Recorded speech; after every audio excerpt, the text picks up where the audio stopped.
Good afternoon, ladies and gentlemen. I'm Robin, this is Digital Wilds, and welcome back to Paper Mario The Thousand Year Door. In our last episode, we cleared out the Glitz Pit and got ourselves the third crystal star, and in this episode, we're moving on to number 4. But first, there'll be some interstitial stuff to do with Peach and the X-Nauts, and possibly Bowser. So back on the X-Naut base, looks like the Shadow Sirens are going to be in trouble again.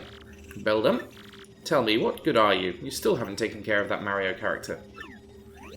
Well, yes, sorry, but only because he's tougher than we thought at first. You do understand that we X-Nauts must open the door first, do you not? Well, rest assured that I will definitely nail him next time. We have prepared a weapon that will bring him to a quick and certain end.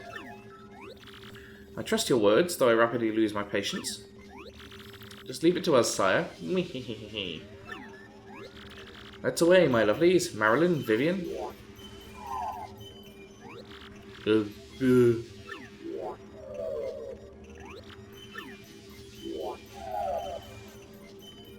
So something's afoot, and it looks like it's going to be them that are our villains for this chapter after an absence during chapter 3.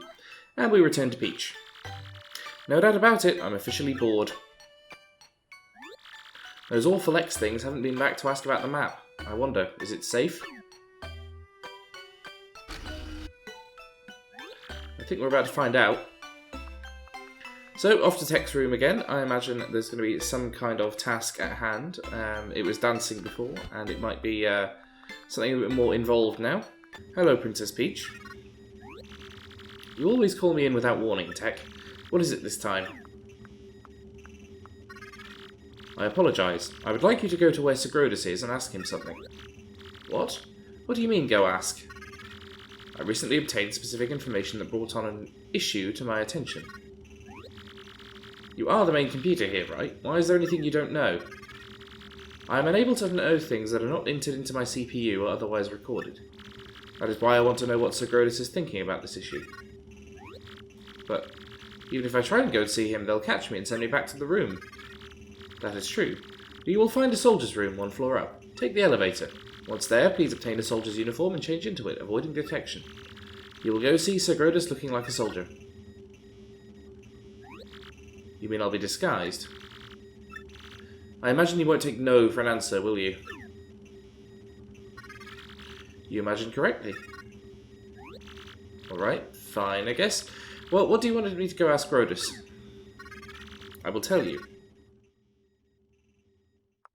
So, yeah, we're in for a sneaky stealth section. As much as this game gets towards one, don't worry, it's not particularly hard. And you'll see this elevator panel has turned to green, which means we can now access a different part of the base. This will be something we haven't seen before, even if it is something incredibly similar to what we've seen before. So we're heading up to 2 floors up. Have to wait for the soldiers to pass. Okay, room with the green lamp near where we disembark the elevator. Shouldn't be too difficult to find. Is it over here? Yep, that's the one. Yep, we've got to dig the uniform out of this locker. Here it is. I want you to note how tall Princess Peach is and how big this outfit is, by the way, because it doesn't look very comfortable what she's about to do.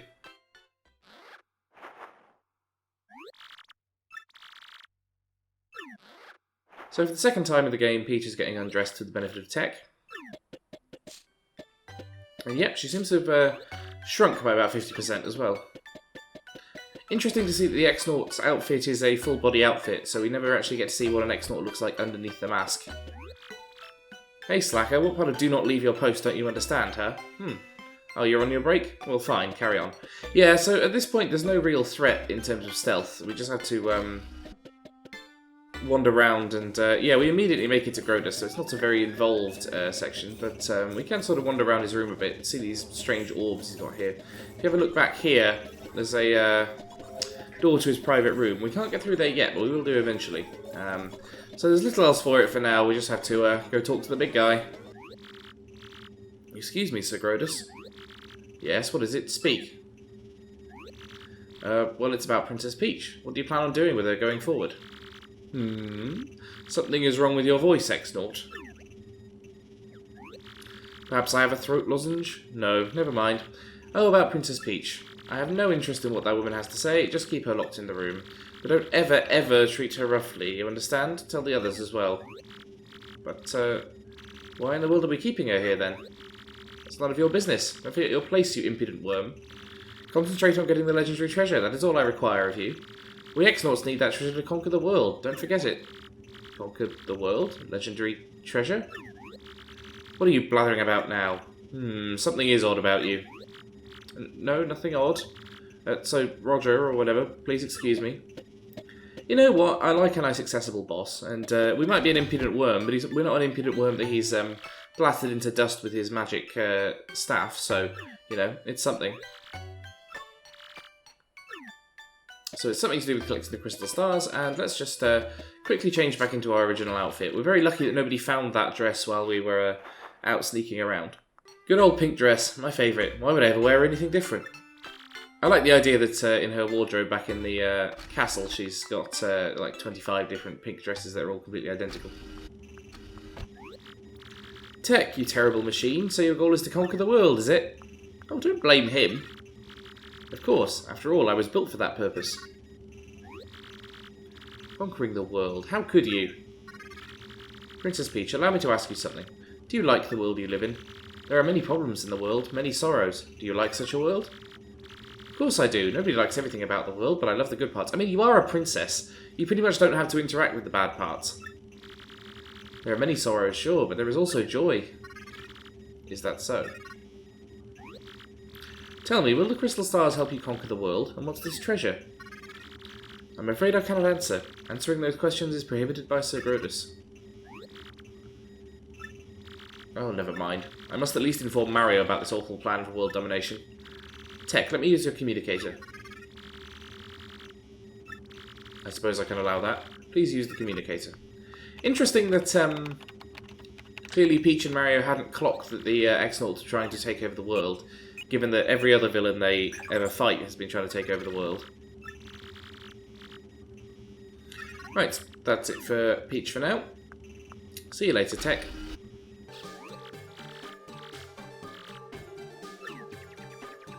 So something's occurring here. Stupid cheating Mario. Who would have thought that fool would be in Glitzville? Yeah, here it is. His rudeness himself, King Bowser. Did you see those little bite-sized shrimps? What were those things? Those were some punies. One of them should know about the Crystal Star. They fear you, so they're all hiding. Let's find them all and get the info we need. Yeah, this is not a very interactive Bowser section. We're mainly just wandering around, chasing down punies out of these bushes. This guy is big and bad. He's large and in charge. Who's hiding back here? You're scary, Mr. Giant Bad Breath Monster. I'll give you bad breath.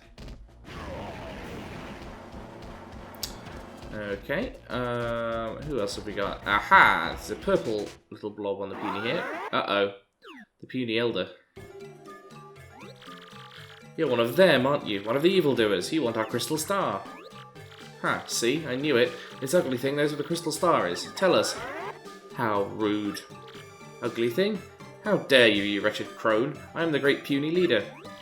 Eep, my heart. Don't startle me like that. I'm too old for this stuff. It's hag versus hag. Awesome. Yes, Lord Bowser? You look as though you're just dying to say something. Nope, nothing. Let's move on, shall we? You, Elder Hag thing, where's the crystal star? And don't try pulling rank again. Your answer, not your age, will determine your fate. Hag thing? Honestly. In any case, you're too late. The crystal star is gone. What? That's right, you rude thing. We gave it to a mustached man named Mario. He said he was collecting the legendary treasures to rescue some princess. What did he call her? Princess Pinch? Yep, he was off to save that lucky lass. It's Mario, not Martio, and it's not Princess Pinch. Her name is Princess Peach. Your senility is beside the point. The princess and treasures must be connected. Mario's trying to get it all. Treasures, princesses. Does his greed never end? I love this insight into how the Bowser side of the Cold War sees Mario and Peach. That jackal. Both Princess Peach and the Crystal Stars belong to me. To me. If I find him, I'm going to finish him off once and for all. I swear it. Well, there we are. So now we should at least be back with Mario and co. As they finish off their adventures in Glitzville and head back to Rogueport. So you are Jeline, Rawkhawk, the Iron Adonis twins, Bandy Andy and King K. So now you must leave. I understand. If you must, you must. We won't delay you. I hope you succeed in finding the rest of the crystal stars. Good luck. Gonzalez, I want to tell you, Raw Cork ain't going to fight dirty anymore. I'm going to hit the weights, take some vitamins, and win the title fair and square. And I'm never ever going to lose again. Remember when life rocks you, rock back. Listen, G-Money, thanks for everything, man. You're the nicest dude I ever met, and if you ever need it, I got your back. Me, I think I'm going to chill here and improve my skills. King K is back, baby, and it's all thanks to you, dog. You're my boy, Mario. You know what, I always found King K a slightly more interesting character than Koops, and I kind of thought if we were going to have a Koopa partner in this game, I feel like he would have been the better choice. Because Koops is just kind of a nerdy wallflower who doesn't really do anything of interest past his chapter, which is right at the start of the game, so you sort of forget he exists. Anyway, now that Grubber's out of the picture, I'm going to take over running the Glitz Pit. If you ever decide to return to the ring, just come back. I'll keep your spot open. You have tons of fans, and they'd absolutely love it if you made a comeback. Anyway, think it over, okay? We will, Jolene. We may be back at some point if we need to level grind, but probably not for a little bit. It's a good way to make money quite quickly, the Glitz Pit, actually, particularly later in the game. You make a good couple of hundred coins going through it. Anyway, we now have 3 crystal stars, and let's head back to Rogueport. So not much else we can do in Glitzville for now, but as we wave goodbye to this rather gaudy floating city, we can reflect that we have at least made a decent impression on the folks here, and we've got ourselves an extra crystal star, so we're now about a third of the way through the game. Those bob-bombs in the background illustrate something I quite liked about the earlier Paper Mario games, which is the variance between different species and giving them individual identities, which is apparently something that Nintendo will not now allow the Paper Mario development team to do, which is why all the characters in the recent games have just been generic toads. They're not allowed to give them little eye patches or beaten up little hats or make them pirates or whatever. It's rather a shame. So we are back in Rogueport, and we get the email from Princess Peach, which has become tradition. Dearest Mario, I have uncovered something terrible. These things, the X-Nauts, they're planning to take control of the world. It's to that end that they're searching for the crystal stars. I still don't know what the crystal stars do, but you must try to get them all. I will gather what information I can. They want to rule the world? That does not sound like a friendly plan. Yeah, you're not wrong, Gimbella. So, here we are, and as we head back towards the 1000-year door, we find that we've got another Luigi appearance. Who's this guy? Jerry, Luigi's bob-omb buddy. He's a little different from most bob-ombs. He's really burning with a righteous fire, and I think he's seen some horrible things. Speaking of which, I wonder if I'll ever be a bride. Well, we don't know what the bride comment is about, but I bet we'll find out if we ask Luigi. Well, I got my second piece of the marvellous compass at Plump Belly Village recently. Ooh boy, I really got my hands dirty on that one, I'll tell you what. It was pretty wild, bro. Want to hear what happened? It's a pretty long story.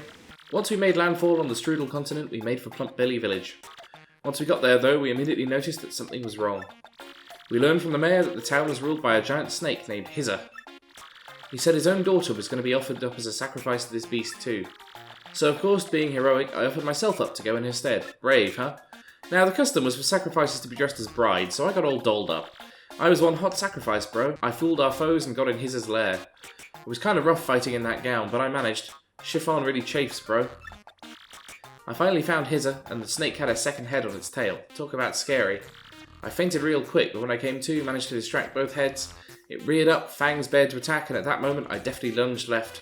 His gaping mouths smashed into one another, and he vanished in a cloud of smoke. A shining plate fell down on the spot where Hizza's body had been coiled.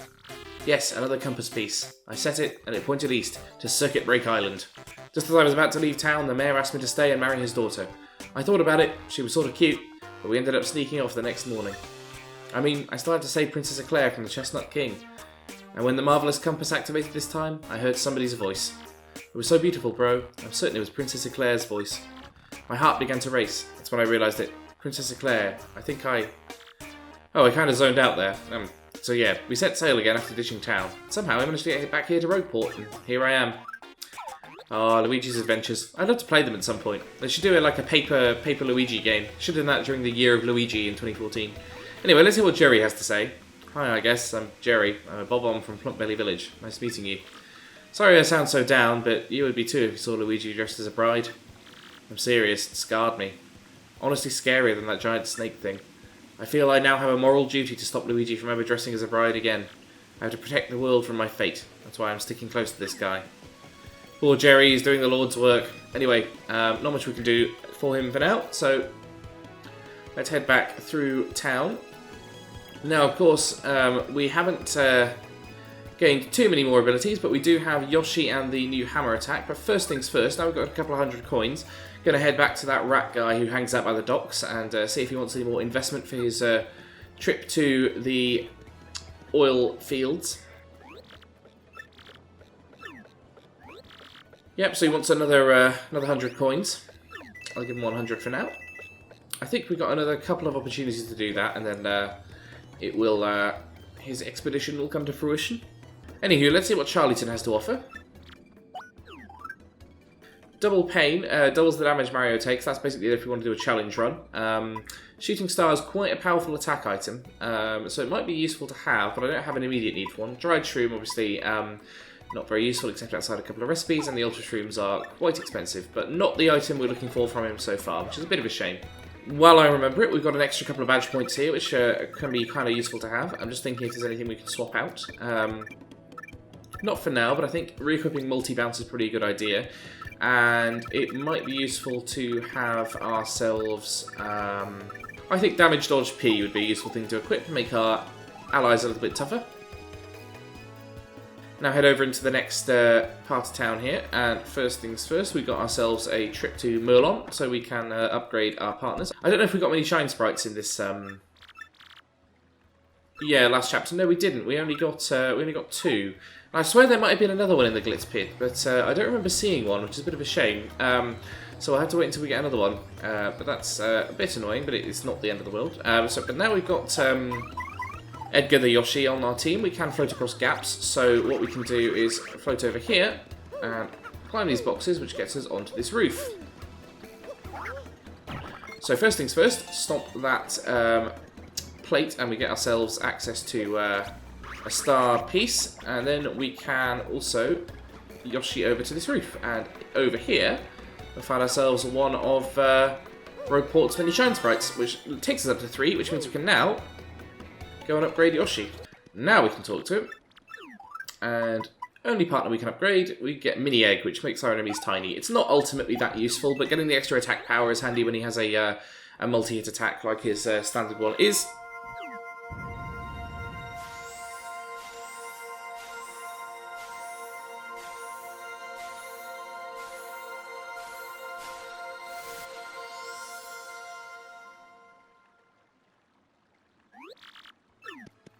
Okay, so next up, back to the rooftops, because there was something I missed there due to falling down through the gap. Not falling in the water like that, but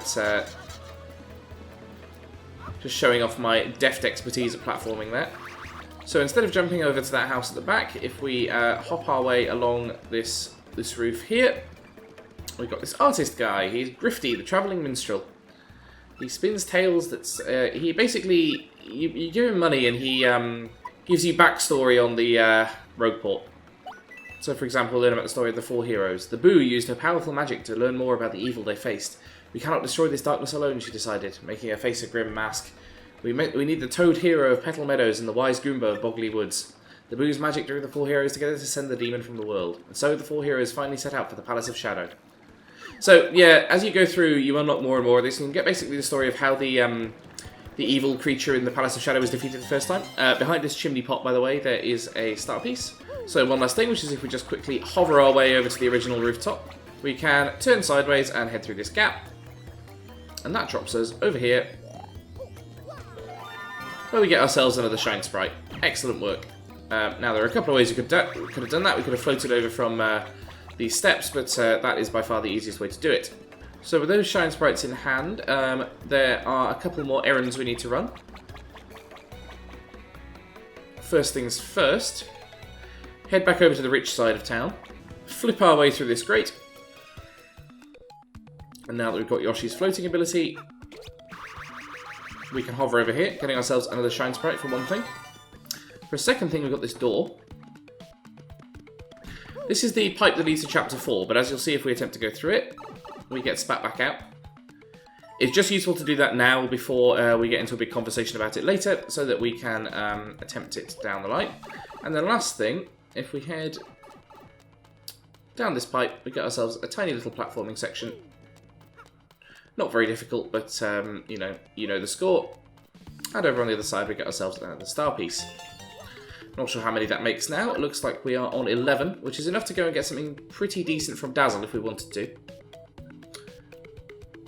Falling down gaps like that generally discouraged, but does at least get us back to the original entry point to the room. Now, we will at some point want to be destroying this block as well. Can't quite get there yet. And there's a couple more minor things we can do down in the underground before things get serious in terms of the next chapter. I accidentally went the wrong way, so instead I'll head down this pipe. And of course we end up here at the in the proper sewers. So we'll bash this guy out of the way.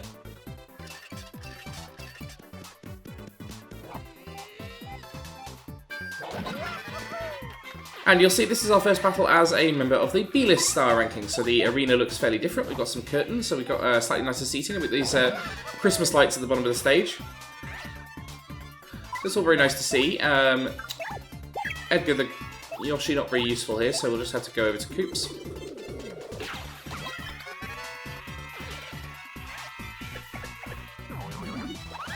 And there we go. These guys not doing much to me at all these days. So a normal hammer attack should be able to take him down. Oh, and of course we've still got our blessing from Merlovely, so that will give us some extra coins. Or Merlee, or whatever, whichever one it was. Now, of course, down here we've got this removable panel. Now, there's not much we can do with this at the moment, but it's worth getting it out of the way while I remember. So if you head back here, there's a mysterious panel with a boat symbol on it. That's not going to be relevant until the next chapter, but one to remember. Head down this pipe and we have ourselves a shortcut to the Pit of 100 Trials and therefore to the 1000 Year Door. Now the Pit of 100 Trials I am tempted to do, but I'm not quite at that level yet, so instead it's time for us to get that star piece behind the steps and head back over here. Now we could hand in the next crystal star now, which would be tempting, but will throw us back to Rogueport's surface level. There's a couple more things I want to show you down here first. One of which is in the very next room. So you'll remember we got ourselves a new hammer. That obviously lets us destroy blocks like this. And that just means that we can now bounce up to the 1000 Year Door room without having to go and use the paper plane panel, which saves us a bit of time in future. Next, if we head up this pipe and head to the left, you'll see that we've got a couple of things going on here. So destroy that block, head up here, and we'll grab ourselves an extra Shine Sprite, which I think takes us to 3, which means that the moment we get another partner, we can come and upgrade them. And if we butt stomp these pipes, we'll reveal these pipes, which are basically shortcuts to levels you've already been to. So rather than humping stuff all the way back through the boggly woods to get to the tree, we can just head down the blue pipe instead, and it just saves time when you're doing some sub-quests later. You'll never be required to go back to those places for like story-related purposes, but as you go on, you get more and more of them. So obviously, can't bust this block yet because it requires the next level of hammer, but you see the principle continues to apply. Last thing before we proceed through to the next chapter, we're going to go get ourselves something from Dazzle. So yep, time to cash in our star pieces. We've got 11 of them now. So what can we afford? We're getting through some of the better items that he's got quite rapidly. Flower Saver P is useful, given that we use quite a lot of partner attacks which have FP requirements, particularly the Koopa Shell ones. Peekaboo, not very useful, makes enemy HP visible, but I tattle everything anyway. Happy Flower might be useful again for reducing our FP absorption, but yeah, I think Flower Saver P is going to be the key one. And we've got an extra couple of star pieces, so Chill Out might be kind of handy. Means we don't get first striked by enemies, which is probably a good way to save ourselves a bit of HP. So kind of useful to have. Not going to equip it yet because I don't have the BP, but as we level up, those will be nice things to have in the bag. So I think that's about it for extra stuff we can do in Rogueport for now. So we'll just head back down to the 1000 Year Door and hand in our latest star. So usual process applies, just hop on the pedestal and off we go.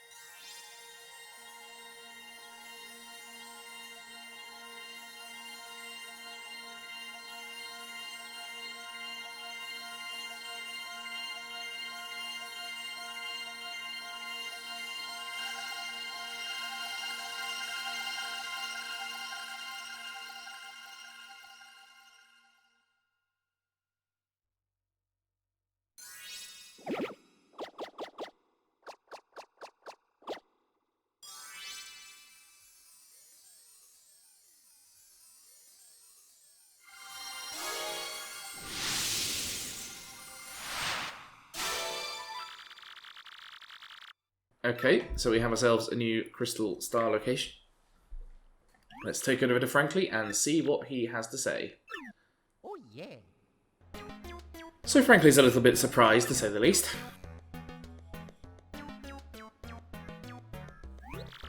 The group that kidnapped Princess Peach is bent on total world conquest. Unbelievable for villains in a video game, I know. It sure sounds like it. That must be why they need the legendary treasure, huh? This doesn't bode well. The situation has got far more serious than I thought. Let me bring you up to speed. I've just been researching what this treasure could be. One book I came across held to what I thought was a preposterous theory. This book claimed that the treasure was in actuality the great cataclysm. The very cataclysm that 1,000 years ago sank that town underground. Wait a sec, so they want to use that cataclysm's power to take over the world? I can't say for sure what they will do or why, but we must consider the possibility. Now that things have come to this, we mustn't let them near the legendary treasure. That's all that matters. Because if they do get it, then once again, this town, no, the entire world, could be destroyed. Oh my gosh, Professor, then we've got to get the next crystal star right away. Certainly have. According to the map, it appears the next crystal star is in Twilight Town. Twilight Town? To tell you the truth, I don't know much about the place myself, only rumours. I have heard that, as the name implies, it's perpetually dim and eerie there. Wait just a moment.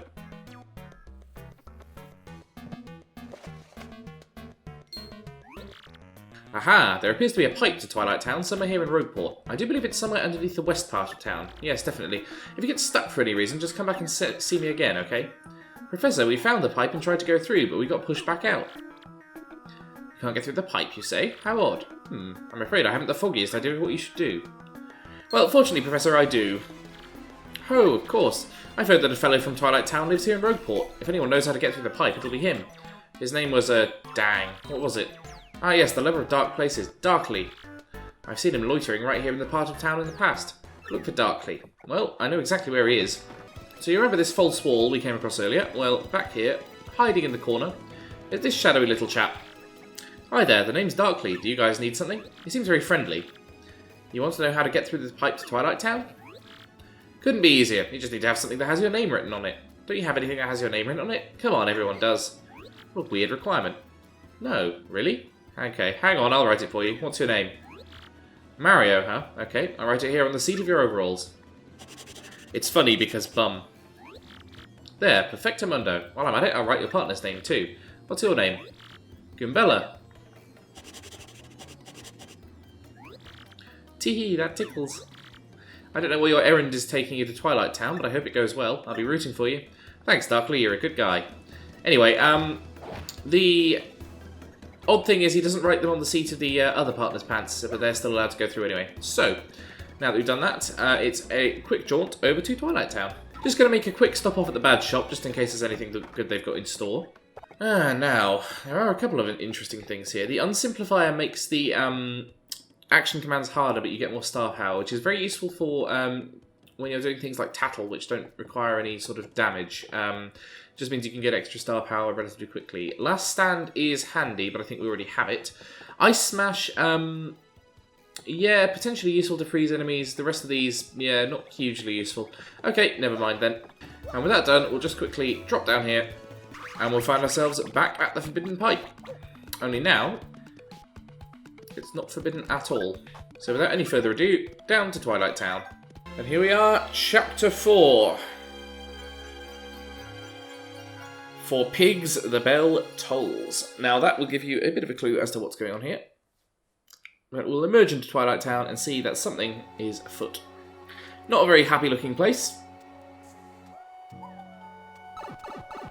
The first instance, I believe, of fully 3D rendered characters here. It's, yeah, these origami pigs. That don't show up again in the Origami King, sadly. Wow, is it Twilight already? Oh wait, I know what's up. This must be Twilight Town. Yes, the sign did say Goombella. Hey, it's been a long time since anyone's come from outside. You've come from far away? Yeah, those clothes of yours. I'm pretty sure you guys must be adventurers, right? This is a bad time to arrive. Wait, but you're adventurers. Maybe it's the perfect time. Whoa, whoa, whoa, creepy. What the hell do you mean a bad time? Oh, gee whiz, I don't know. It's a scary tale to hear and scary to tell, too. Unfortunately, we're going to get a demonstration here. Oh no, the bell rang again. Oh, this is so awful. Who could it be now? Oh, turns out it's him. Yep, so when the bell rings, they turn into pigs. Someone is monkeying with the villagers. And like every exorcist who rides into town in a horror film like these, we're going to have to sort the problem out. I'm the mayor of this poor town. Some call me Doer. I'm not exactly the sharpest fellow, but I do believe you're adventurers, right? This isn't the place for the telling of tales, sadly. Come to my home. He's like some kind of doll that's been beaten up and has like stuffing coming out of his head. These guys are really creepy. They're like voodoo dolls. Twilight Town being a chapter that a lot of people forget in this game, I think has some good elements to it. It's very backtracky and kind of a bit inelegantly designed, but it's got a nice theme. My travelling friends, welcome to Twilight Town. Well, I'd like to welcome you, but welcoming people is generally a good thing, and it's nothing but bad here. As you may have guessed, our town has been cursed. Cursed? Yes, cursed. That is the right word, right? Yes, of course it is. You see, beyond town is a forest, and in its heart is an ancient building, the creepy steeple. The dark creature who lives there, its curse ordains that when the steeple bell rings, one of the Twilighters living here in the village becomes a pig. Will my loved ones become swine? Will I too become a curly-tailed oinker? I'm so worried I can't sleep at night. Of course, night and day are pretty similar here. If this keeps up, well, the village will be one giant pig pen, which would be bad. Let me give you some advice. Leave us. Leave before you too get pigified. You can't do that, Mr. Mayor. We're hunting for something. Have you ever heard of a crystal star? A star-shaped rock that's all glittery? I don't know about any crystal star thing, but in Creepy Steeple, there's a glittery red stone shaped like a star. For real? That must totally be the crystal star. You people, you aren't thinking of going to Creepy Steeple, are you? Ugh, unthinkable. Well, my family and friends have all been turned into pigs. That's not a good thing. This is the village where we were born, after all. We can't just leave. So yeah, Mayor Doer, he does not seem too reliable, though. I guess he's been through a lot, though, so maybe I ought to cut him some slack. Yeah, this poor guy has been watching his whole town get turned into pigs, and that's what we're going to have to sort out next time. So next time, we're going to be exploring our way through Creepy Steeple. There's a lot to discover here, but it's quite a long and involved chapter, so I think it deserves a video of its own. But thanks for watching. I hope we've done a good amount of interstitial stuff in this episode, and as I hunt through the grass for any potential star pieces or items, speak of the devil, we will look forward to Chapter 4 as we are midway through our hunt for the crystal stars. Until then, I've been Robin, this has been Digital Wilds. If you want to help me grow the channel, you can always subscribe, and I am also on Patreon at patreon.com/digitalwilds if you want to give me a couple of quid to help me keep these videos going. So thanks for watching, and I will see you next time.